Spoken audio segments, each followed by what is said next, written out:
Jai Hind, dear students. I'm Dr. Preeti Mittal, and today, on your demand only, we are going to start with a revision of magnetic effects of electric current. It's a very small chapter, but an interesting one. Do you know the working of fans, electric motors that is there in mixer grinders, washing machines? Apart from that, generation of electricity at the power stations. This is all based on magnetic effects of electric current. But how it was discovered to us, that was came to be known accidentally. Isn't that interesting?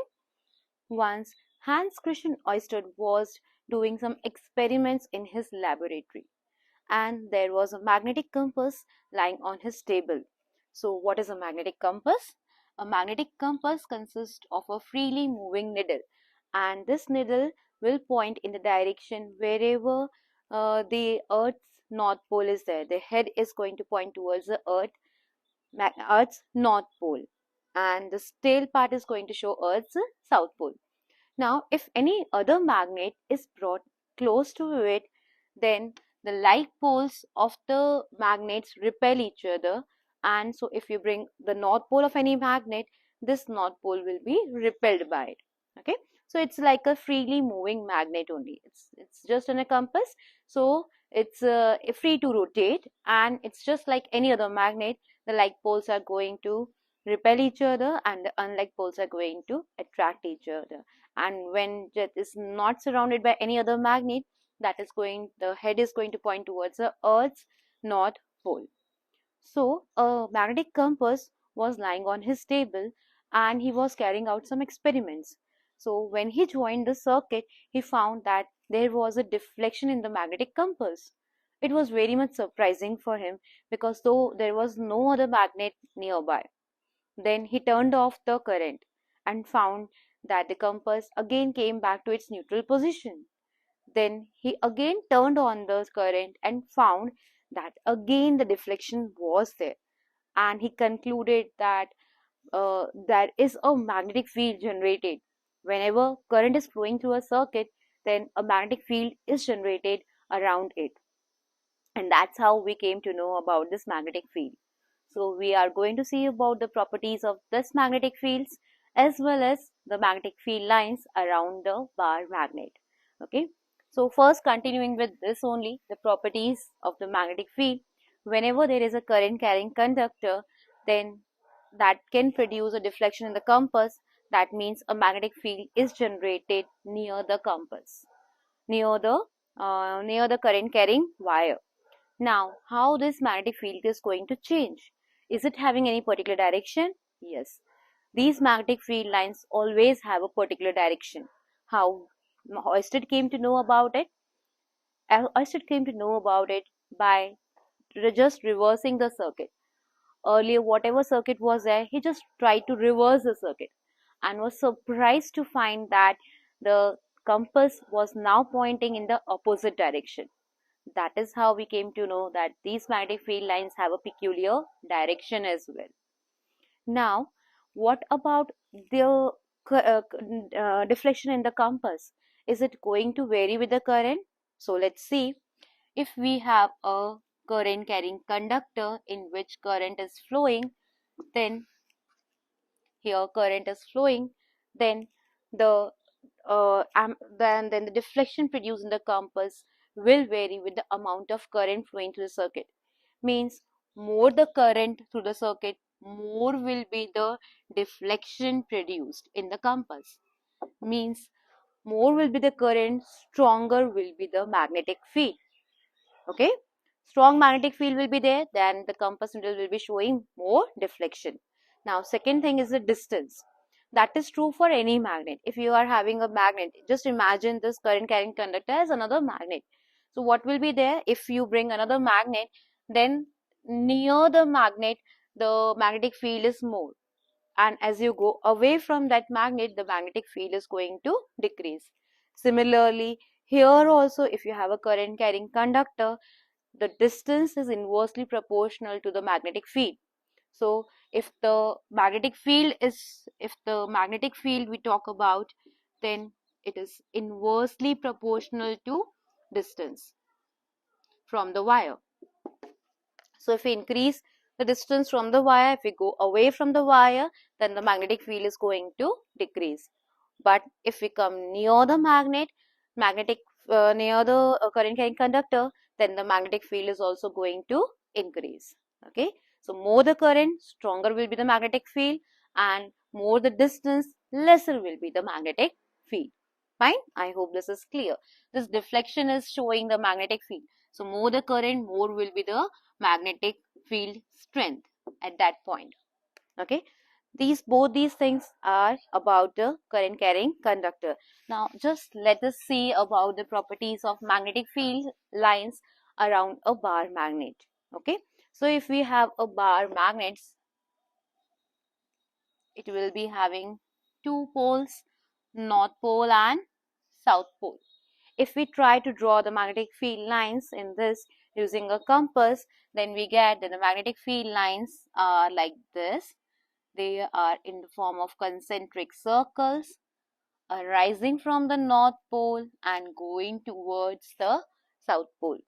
Here I draw one more magnetic field line. They are all arising from the north pole and going towards the south pole. Okay, it should be more. Similarly, magnetic field lines needs to be drawn below this also. So at every place they are arising from the north pole and heading towards the south pole. Now in your exam for 2 marks you could be asked to write the properties of magnetic field lines. So what are the properties of these magnetic field lines? These magnetic field lines always starts from the north pole and end up at the south pole outside the magnet. But inside the magnet they are from south to north. So outside it's north to south and inside it's south to north. The second property is that these magnetic field lines never intersect each other. This is very important as an individual question also, that why these magnetic field lines never intersect each other. These magnetic field lines never intersect each other because suppose if they intersect with each other, suppose I draw another magnetic field lines and they intersect each other. So at this point, if I place my compass, that compass should point in two different directions because we have drawn these magnetic field lines using a compass only. So if I place my compass at this point of intersection, my compass should point in two different directions, and that is not possible. So we say that these magnetic field lines never intersect with each other, because if they intersect with each other, then our magnetic compass at that particular point will be pointing in two different directions, which is not possible. Okay. Next, these magnetic field lines are always in the form of concentric circles. They are always in the form of concentric circles, one after the other. They are complete circles are there. And the fourth point is that the degree of closeness of magnetic field lines shows the magnetic field strength. So near the poles, if we draw the magnetic field lines, we will find that near the poles, these magnetic field lines are very close to each other. But as we go far away from the magnet, they are very distance, having a great distance between two magnetic field lines. So the degree of closeness of the magnetic field lines is directly proportional to the magnetic field strength. If they are closer to each other, that means at that place the magnetic field strength is also more. Okay. So this question comes as a 2 marks question. What are the properties of magnetic field lines? We have discussed that. Okay. Now we will just talk about once again about a current carrying conductor and the magnetic field around it. I told you that if we have a current carrying conductor, there is a magnetic field around it, and that magnetic field is having a particular direction. How can we come to know the direction of the magnetic field line around a current carrying conductor? We can do it by using right hand thumb rule. Okay, just our right hand and we'll know the direction of the magnetic field. So suppose this is a current carrying conductor. In this, the current is moving in the upward direction towards north. So what will be the direction of magnetic field? That we can come to know by using our right hand thumb. So suppose we hold this current carrying conductor. Suppose this is the current carrying conductor, and the direction of the point of the tip of the pen is in the direction of current, and I hold it in such a way that my thumb points in the direction of current, then the curl of my fingers, the turn of my fingers, the way my fingers are turning, that will show the direction of the magnetic field. Okay, so this is how the magnetic field could be shown. And if I draw these magnetic field lines, so this is the current carrying conductor, the magnetic field lines are going in this direction.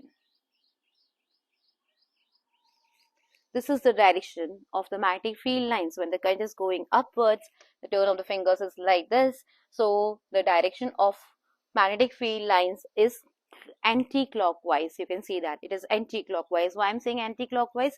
If it is a 12 o'clock position and this is a 6 o'clock position, your clock moves like this: 1, 2, 3, 4, 5, and then 6. But here it's moving in the opposite way, so we call it as its anti-clockwise direction. Okay, suppose the direction of current is downwards, then what will be the direction of magnetic field lines? It will be in that direction, because the turn of my fingers are pointing in that particular direction. So the magnetic field lines will be in the clockwise direction. That will be in the clockwise direction. The current is pointing in the downward direction, then the direction of magnetic field lines will be in the clockwise direction. Okay, one question is also based on this direction of magnetic field lines. It's given in your NCERT book as well, that the current is flowing from east to west. From east to west, current is flowing. What is the direction of magnetic field lines at a point just above and just below this wire? Okay, so the current is flowing from east to west, so I have to point my thumb in this direction. Now if I draw the magnetic field lines and if I observe it from the west direction, they appear to be, just do it along with me, then you will be able to understand it in a better way. Then you can see that the direction of the magnetic field lines is anti-clockwise when observed from the west. Okay, so suppose this is west and this is east. So you can see, if I observe that my fingers are turning anti-clockwise, so the direction of magnetic field lines is also anti-clockwise when observed from the west direction. But now if you observe from the east direction, you can see that my fingers are turning in the clockwise direction. So when observed from the east direction, then the magnetic field line is showing the direction in the clockwise direction. Fine. So when observed from east, it is clockwise. When observed from west, it is appearing to be anti-clockwise. Just try it with your own hand, then you will be able to understand it in a better way. Okay. Now, next, instead of taking a straight wire, if we have a circular wire, then what will be the direction of the magnetic field lines? Let's have a look with that. So if we have a circular loop,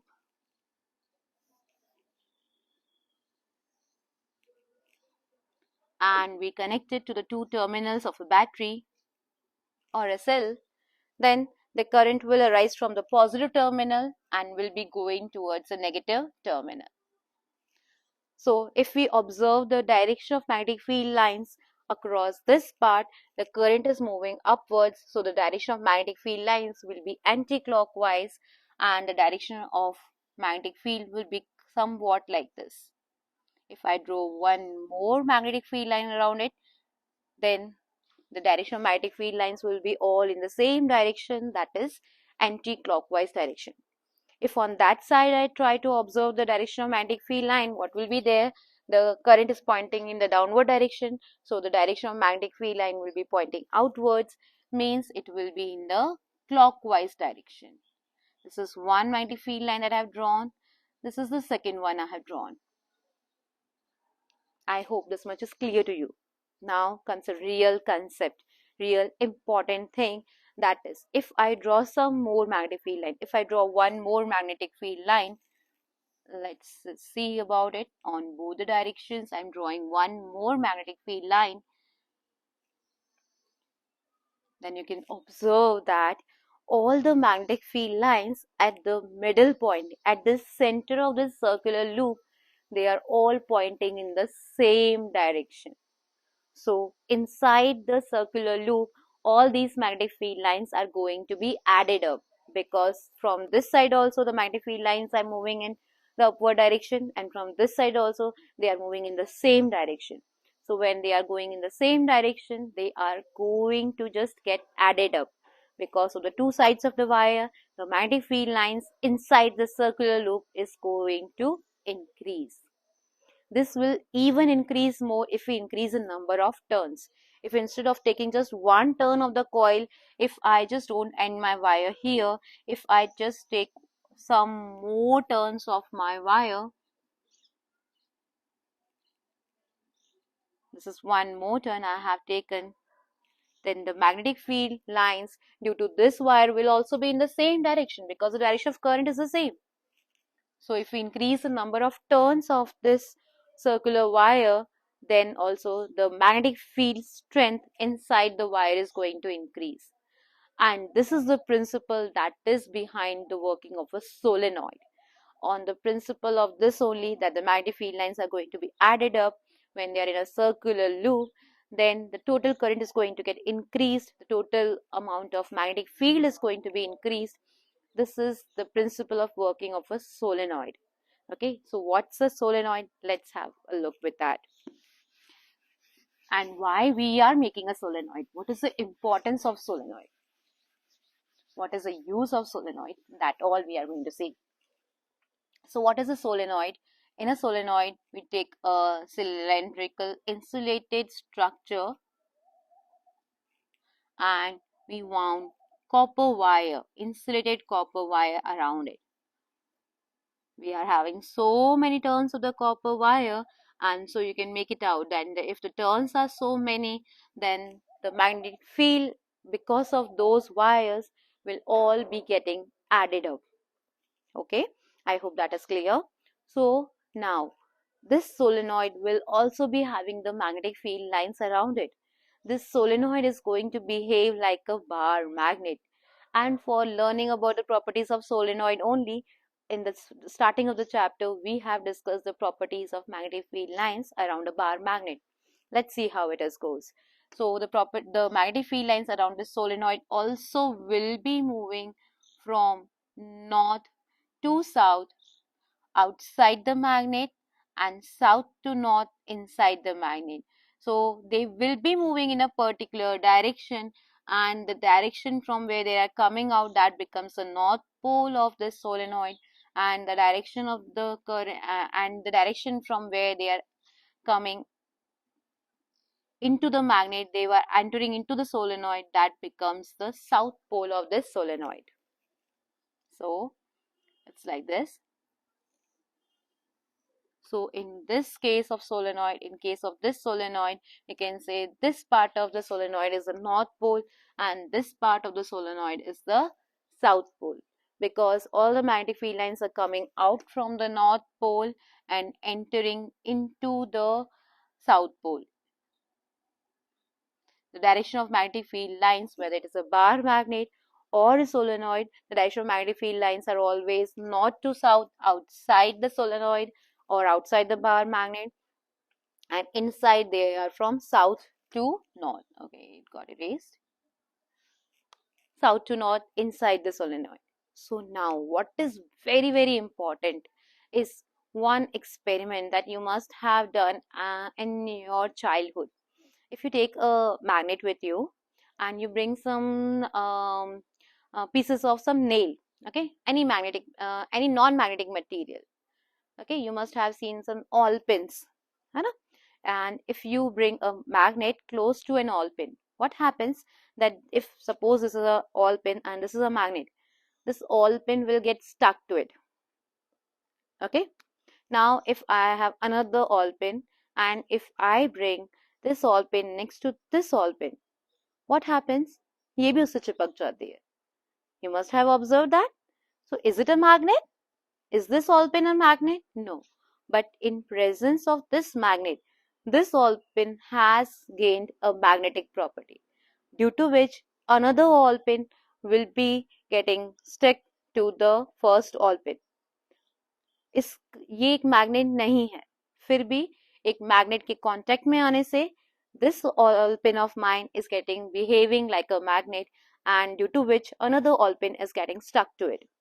So now what happens whenever any non-magnetic material, if it is not a magnet, if it is a piece of iron, if it comes in a magnetic field, then this also gets magnetized. But as soon as you remove the magnet from the all-pin, now this all-pin is not going to behave like a magnet, and it will not be stucking any other all-pin. Any other all-pin will not get stuck to it. Okay. So what is there, why I am talking about this childhood experience of yours? Because this solenoid also will be helping us to get a temporary magnet. If we place a soft iron inside this, soft iron is and a piece of iron. So if we place a piece of iron inside this solenoid, since it is placed in the magnetic field, that piece of iron will be behaving like a magnet. But it will be behaving like a magnet as long as this magnetic field is there. And this magnetic field is there as long as the current is there in the circuit. As soon as you turn on the circuit, that current will be flowing in the circuit. Due to that current, magnetic field will be generated, and if we place a soft iron inside the solenoid, it will be behaving like a temporary magnet. But if we turn off the current, then what will happen?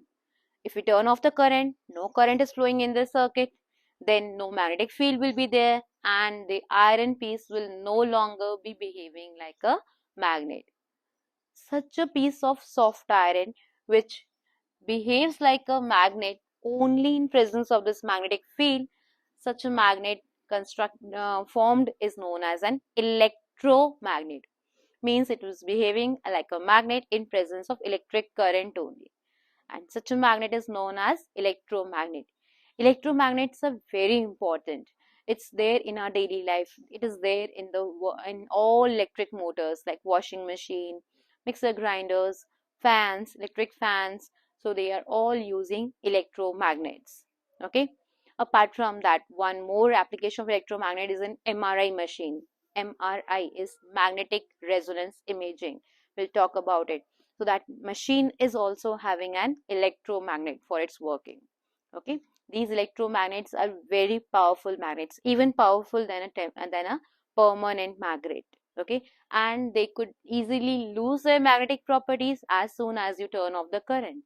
So if you want that your magnet should behave like a magnet for a particular duration of time only, and when you don't want it to behave like a magnet, it shouldn't be behaving like a magnet, then you should use a electromagnet. Okay. So I hope that much is clear. What is important for your exams from is that what is a solenoid and what is an electromagnet. Properties of magnetic field lines, or draw a figure showing the magnetic field lines around a solenoid, so that you can all write. Okay. So that was all about the solenoid and electromagnet. Now we will discuss about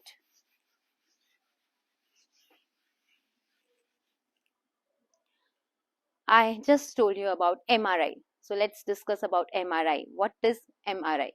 MRI is the magnetic resonance imaging. In our body, the impulses in the nervous system are traveling in the form of electrical impulses.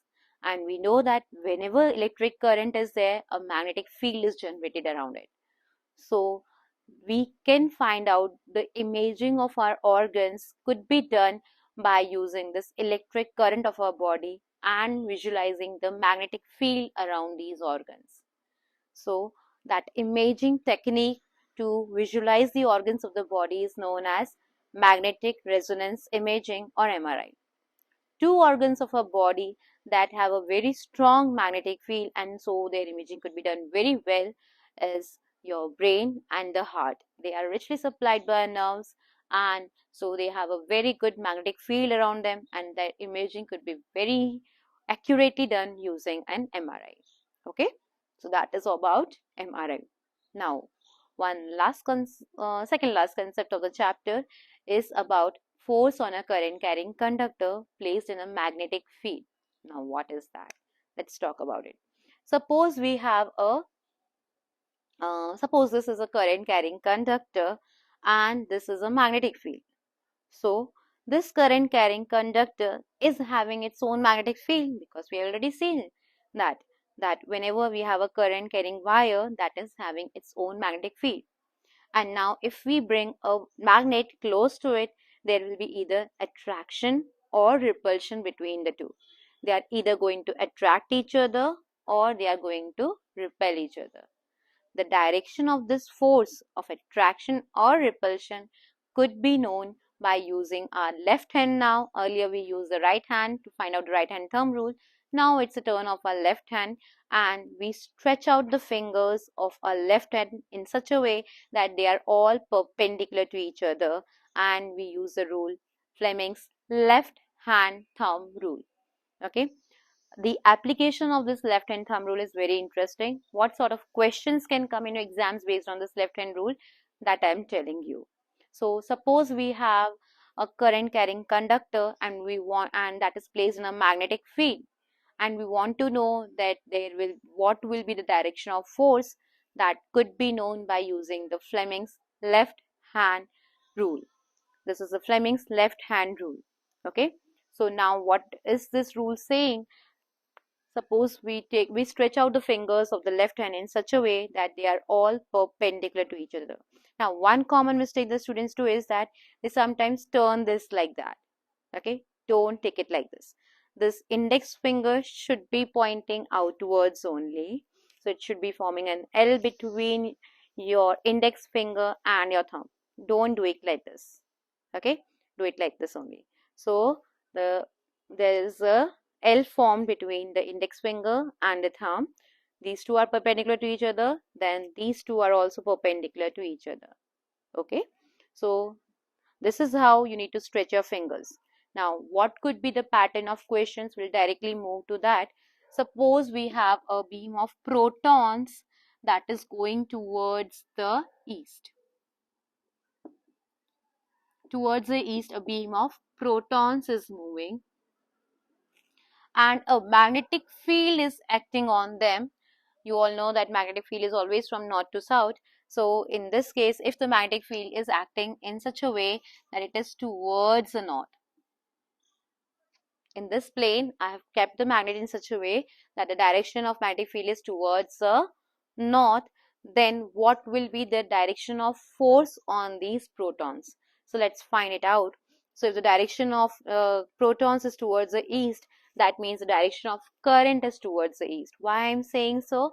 Because the direction of protons and the current is the same only. Whatever is the direction of positive charges, the same is the direction of current. The direction of protons is towards the east. Direction of magnetic field is towards the north. So this finger of mine, the index finger of mine, shows the magnetic field. The middle finger of mine points in the direction of current.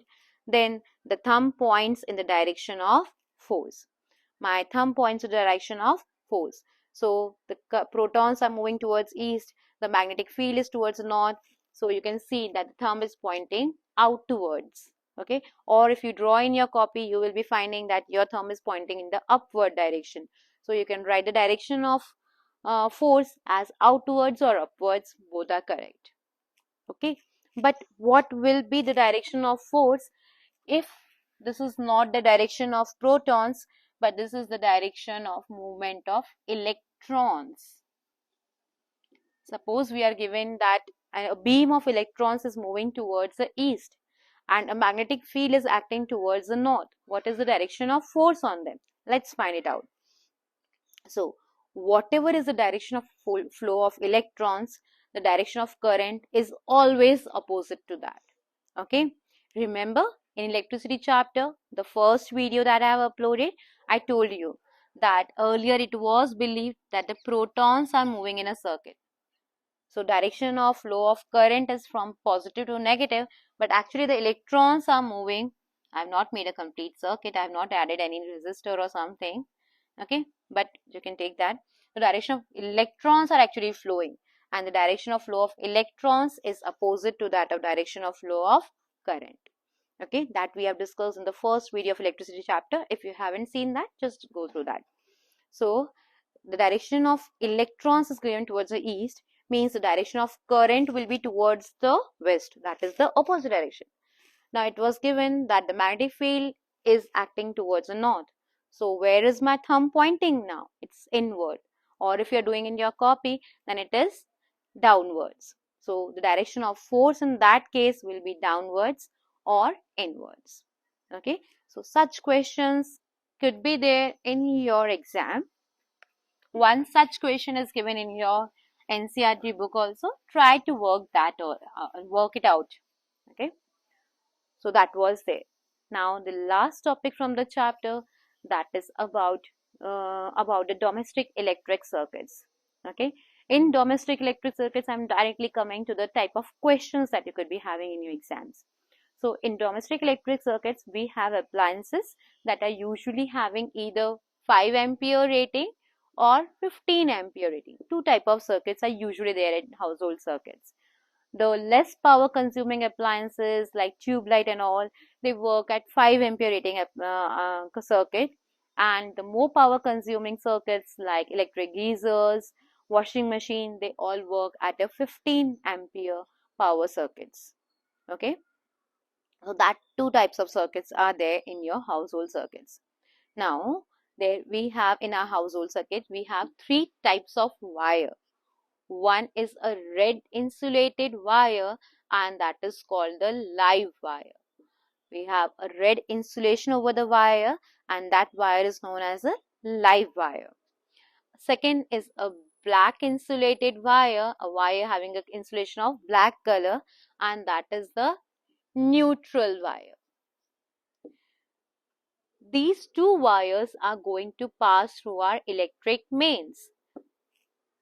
But we have a third type of wire that doesn't passes out through this electric mains and goes directly to the appliances, and the color code of this wire is green wire, and that is known as an earth wire.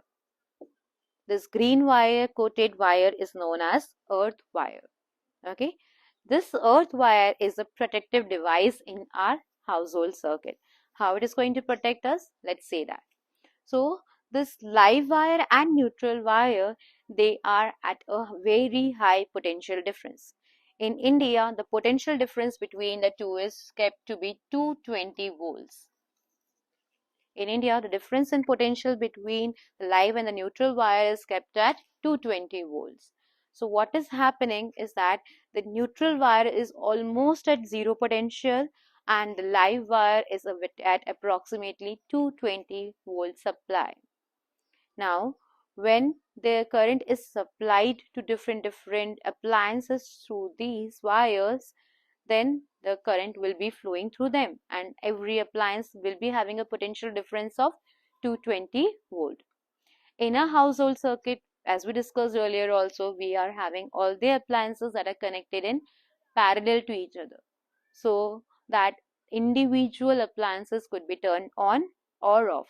If we would have connected them in series, then we would have to keep one of the appliances turned on, we have to keep all the appliances turned on only. Okay, so that we can just turn on and off any of the appliances of our choice.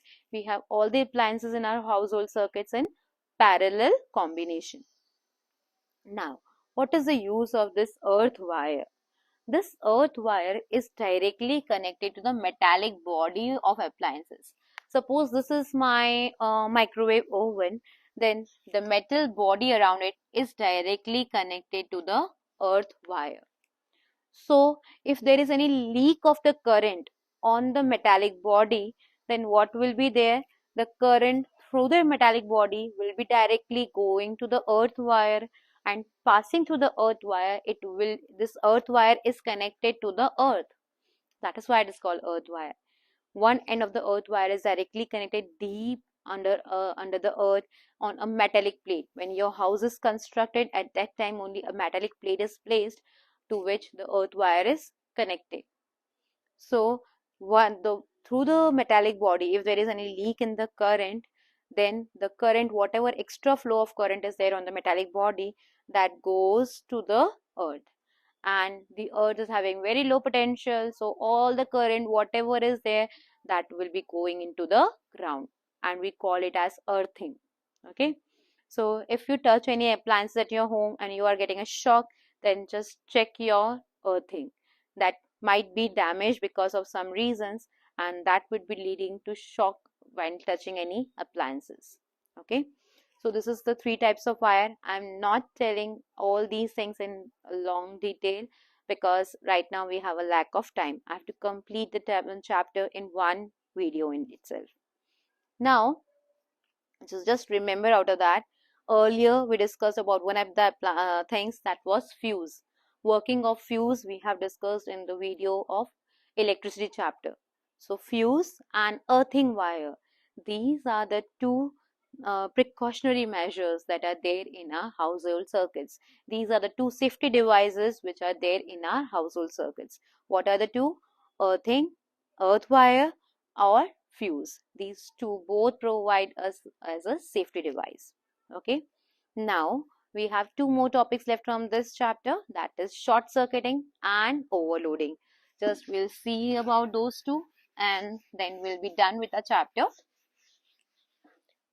So first is short circuiting.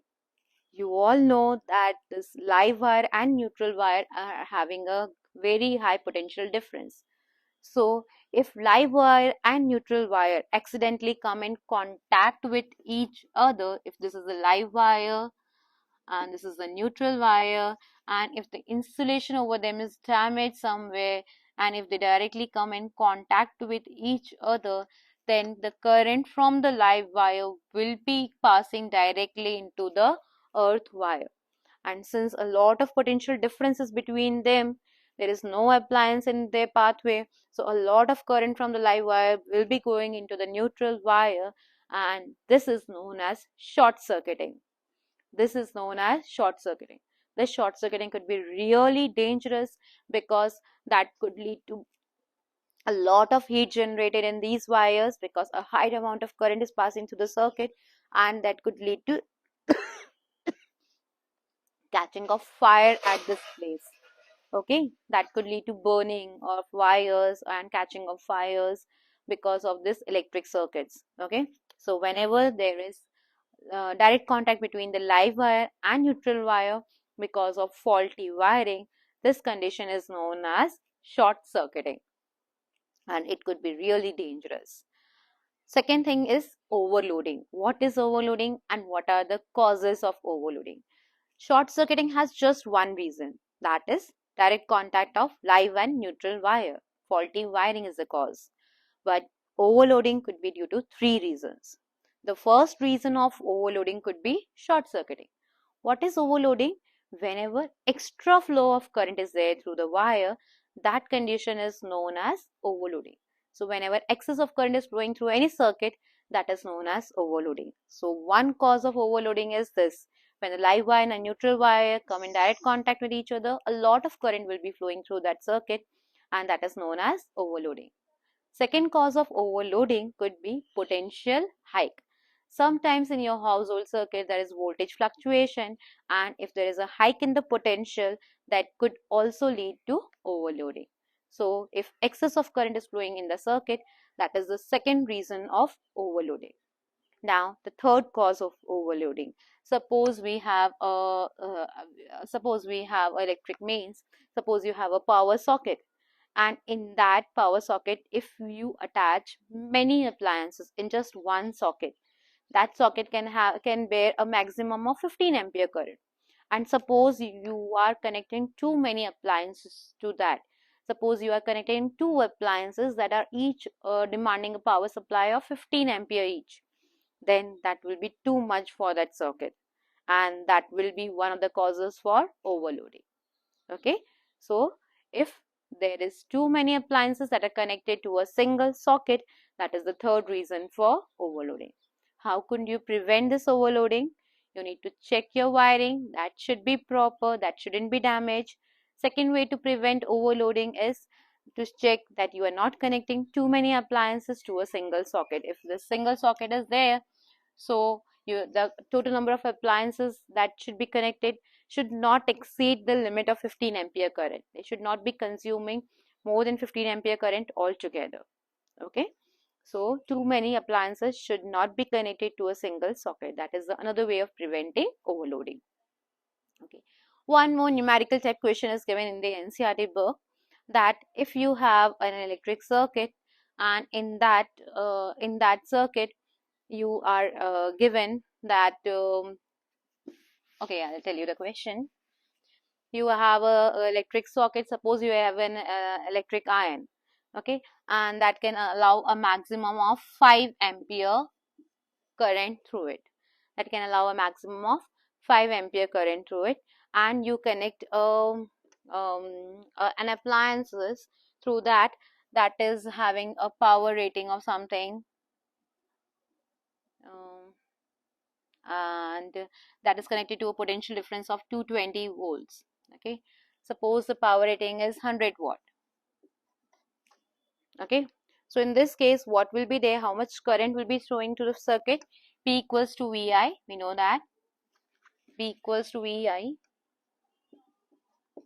So if the power is 100 watt, potential difference is 220. How much current will be flowing to the circuit? Circuit will be 100 upon 220. So it's 10 upon 22. So it's somewhere it's very less, you know, it's less than 1. Okay, so there is no problem in this. It's 10 upon 20, so 22, it's 0.9 ampere current is flowing to the circuit, so it's fine. But if you connect a 1000 watt or if you connect a 2200 watt appliance to that circuit, now what will be the problem? If this was that, then the total current flowing to the circuit was less than 1. It's approximately 0.8 somewhere. So that is fine. It can allow 5 ampere current, and you have just given that circuit a 0.8 ampere current. So that is totally okay. No problem will be there in the circuit. But now if you attach a power appliance that is consuming 220 watt supply, then what would be the problem? So here we have. So now, how much current is flowing to the circuit? 10 ampere. But how much it can allow you? It's just 5 ampere. So the total current flowing the circuit exceeds its maximum limit. And in that case, what will be there? The fuse wire is going to melt away. Your appliance will be still saved, don't worry, but the fuse wire is going to melt because excess of current is flowing to that circuit. Okay, so this is a similar question is given. The values are different. A similar question is given in the NCERT book. You can just work it out. So that's all from this chapter, magnetic effect of electric current. We have tried to revise everything in just one video. Okay, so keep studying and score well. Have a nice day.